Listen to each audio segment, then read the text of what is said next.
From the pixelated adventures of the 8-bit era to the sprawling epics of modern consoles, through groundbreaking storytelling and memorable characters and pioneering mechanics, only a few select JRPGs have transcended cultural boundaries and become timeless classics, therefore shaping the expectations and experiences of gamers around the world. So in today's video, I want to discuss what I think to be some of the most important JRPGs ever, games that totally shape the games that we play now, and even back when we were kids. Before we get to that, as always, don't forget to like this video and subscribe if you're not already. I would love to have you here week in and week out as we discuss JRPG and Final Fantasy related content, and leave a comment down below. Let me know what you think some of the most important JRPGs ever are. I would love to hear from you. Anyway, let's get to the first one. This is maybe the most important one ever. Often considered the first true JRPG, Dragon Quest holds a special place in the history of JRPGs due to its pioneering role in defining the genre. Released in 1986, it established many of the core elements that would later become staples of JRPGs. The game was created by Yuji Horii with character designs by Akira Toriyama of Dragon Ball fame and music by renowned composer Koichi Sugiyama.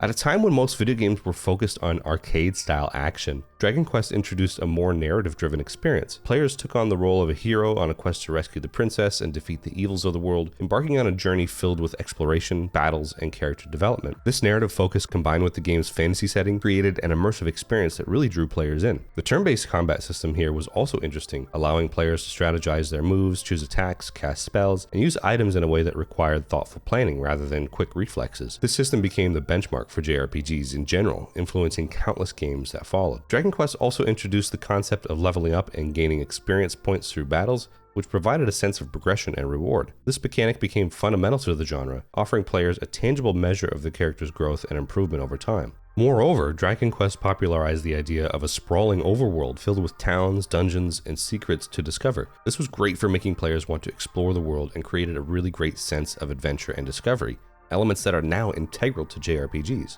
The game's success in Japan was monumental, leading to a series of sequels and establishing Dragon Quest as a cornerstone of the genre. Dragon Quest's influence extended way beyond just its mechanics and narrative. It shaped the expectations of what a JRPG could be and inspiring numerous other developers to create their own role-playing games. I mean, if it weren't for Dragon Quest, we wouldn't have Final Fantasy. Next up, we have Final Fantasy VII, which is probably one of the biggest titles ever, and often credited with bringing the genre to mainstream Western audiences. Released in 1997 by Square, the game leveraged the power of the PlayStation to deliver a cinematic experience that was unparalleled at the time. It was the first in the series to use 3D graphics, which combined with its pre-rendered backgrounds and full-motion video cutscenes, created a visually stunning world that captivated players then, and it's still now. The story of Final Fantasy VII is complex and emotionally engaging, with the protagonist Cloud, along with Sephiroth being the villain of the game. These guys have become some of the most iconic figures in gaming, and in my opinion, they're the faces of the Final Fantasy franchise. The narrative of Final Fantasy VII tackled more mature themes like identity, loss, environmentalism, the whole Shinra's sucking the planet dry. I mean, this is different than the typical Final Fantasy fare that we had in the series before. The battle system, combined with the materia system for magic and abilities, really provided a fresh take on turn-based combat, allowing for strategic customization and a dynamic flow to battles, keeping the gameplay really engaging and challenging. Final Fantasy VII also set new standards for music in video games with Nobuo Uematsu's score, enhancing the emotional and dramatic moments of the story. And in my opinion, this soundtrack remains one of the most iconic and celebrated in gaming history. And if you want to hear my take on the music of Final Fantasy VII, you can check out the album Lifestream on vinyl, or you can stream it on Spotify in the link down below. Check it out, you won't regret it. The game's massive marketing campaign, especially in North America, played a crucial role in its success, helping to establish JRPGs as a viable and popular genre outside of Japan. The sheer scale of the world, the depth of its characters, and its groundbreaking use of technology all contributed to its critical and commercial success. So Final Fantasy VII revolutionized the genre with narrative ambition, technological advancements, and a global impact, setting a new standard for what video games could achieve both as a form of entertainment and as a medium of storytelling.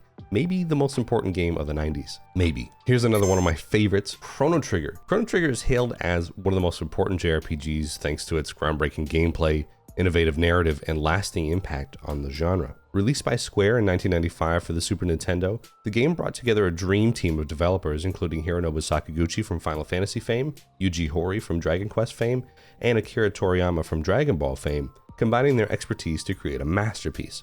The game introduced a seamless and dynamic combat system with its active time battle or ATB system, allowing for strategic depth and real-time decision making. Its unique approach to battles where enemies were visible on the field and encounters were often avoidable. It was a really refreshing departure from random battles common in JRPGs of the time. Narratively, Chrono Trigger featured a complex time-traveling storyline that allowed players to visit multiple eras, each intricately linked. This not only enriched the plot, but also introduced the concept of multiple endings, which were influenced by players' choices and actions throughout the game. This level of interactivity and replayability was unprecedented at the time and inspired future JRPGs to incorporate branching narratives. The character development in Chrono Trigger was also really great, with a unique cast whose personal stories and interactions added a lot of depth to the plot. The game's charming art style, crafted by Toriyama, and its evocative music score, composed by Yasunori Mitsuda and Nobuo Uematsu, further enhanced its appeal and immersion, and in my opinion goes down as one of the greatest soundtracks of all time. Chrono Trigger also excelled in its pacing and design, offering a tight, engaging experience without unnecessary grinding or filler. And the innovative New Game Plus allowed players to restart the game with their characters' levels and equipment intact, encouraging multiple playthroughs to explore different endings and outcomes. Chrono Trigger remains a benchmark for quality in the genre, and so many people talk about it being one of the most timeless, pardon the pun, JRPGs of all time. Chrono Trigger really demonstrated how compelling gameplay, innovative mechanics, and a rich narrative can combine to create something really special. Hey, before we get any further, don't forget to subscribe to this channel if you like weekly JRPG content. 84% of the people that watch my channel on the regular are not subscribed, so I would love to have you here week in and week out. Anyway, on to the next one. Next one is a game that we cannot miss purely because of its cultural impact. Pokemon Red and Blue stands as one of the most important JRPGs thanks to its gameplay, accessibility, and yes, cultural impact. Released in 1996 by Game Freak for the Game Boy, these games introduced the concept of capturing and battling a variety of Pokemon. The "Gotta Catch 'em All" slogan encapsulated the core gameplay loop that captivated millions of players back in the late 90s. These games were designed to be accessible to a broad audience, including younger players, which helped extend the reach of JRPGs beyond traditional gamers. I still remember Christmas Day in 1998, I got a teal Game Boy Color and Pokemon Blue, and honestly that sealed the deal for me on turn-based games. I didn't really even know it at the time, but I just loved that gameplay loop back then. Now, the turn-based combat system of these Pokemon games was straightforward yet strategic, allowing players to engage in battles with a focus on tactics and planning. Or if you're like me, you pretty much just press A to win using like Fire Blast or something. I mean, come on, that's how we all won. Pokemon Red and Blue also emphasized social interaction with features that encourage players to trade Pokemon and battle Pokemon with friends via the link cable. I mean, do you guys remember bringing your Game Boy to school with a link cable? I sure do, but I think they got banned at some point.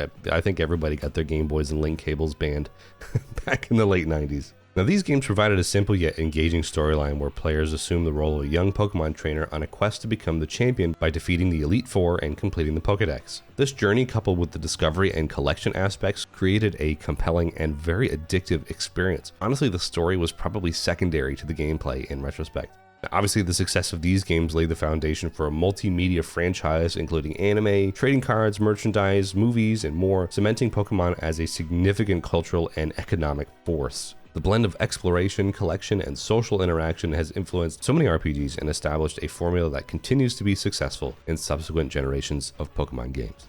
Last on the list is Final Fantasy VI, widely regarded as one of the most important JRPGs thanks to its groundbreaking narrative and characters. Released by Square in 1994 for the Super Nintendo, the game pushed the boundaries of storytelling in video games. The plot of this game is rich and multifaceted, focusing on themes of rebellion, hope, and the struggle against tyranny, set in a steampunk world that blends magic and technology. The character roster of Final Fantasy VI is extensive, with each character having a unique backstory and personal arc, except for Gogo and Umaru. The game's ability to weave these individual stories into a larger narrative was really interesting, allowing the players to connect deeply with these characters. The emphasis on character development and emotional storytelling set a new standard for JRPGs and video games in general. Now, gameplay-wise, Final Fantasy VI introduced several innovations that influenced future games. The Magicite or Esper system allowed for a high degree of customization, as players could teach characters different magic spells, leading to varied and strategic combat approaches, or you could just teach everybody Ultima and do 9,999 damage. I mean, it's up to you. The game also featured a non-linear second half, giving players the freedom to explore the world and complete objectives in their own order, which was really interesting and a unique departure from the linear structures of JRPGs that we had known at that time. The visual and auditory presentation of Final Fantasy VI was exceptional. The detailed sprite graphics and expressive character animations brought this whole world to life. And of course, Nobuo Uematsu's musical score is iconic, enhancing the depth and the scale of the game's story. Final Fantasy VI also tackled mature themes and complex narratives that were uncommon in video games at the time, like psychological trauma of war, the loss of loved ones, and the quest for redemption. This really added layers to the meaning of the story and the gameplay experience, appealing to a more mature audience and proving that games could be a powerful storytelling medium. In essence, Final Fantasy VI is one of the most standout JRPGs of all time thanks to its innovative approach to storytelling, character development, and gameplay mechanics. The influence of Final Fantasy VI is undeniable, and it remains a beloved classic that continues to be celebrated for its contributions to the evolution of not only the genre, but video games in general. So there's my list of some of the most important JRPGs of all time. I'm sure I probably am missing your favorite game. And to be honest, I haven't played every JRPG that's out there, so I would love to know your thoughts. So make sure to leave a comment down below. Don't forget to like and subscribe, and we'll see you again on the next video. Thanks for watching.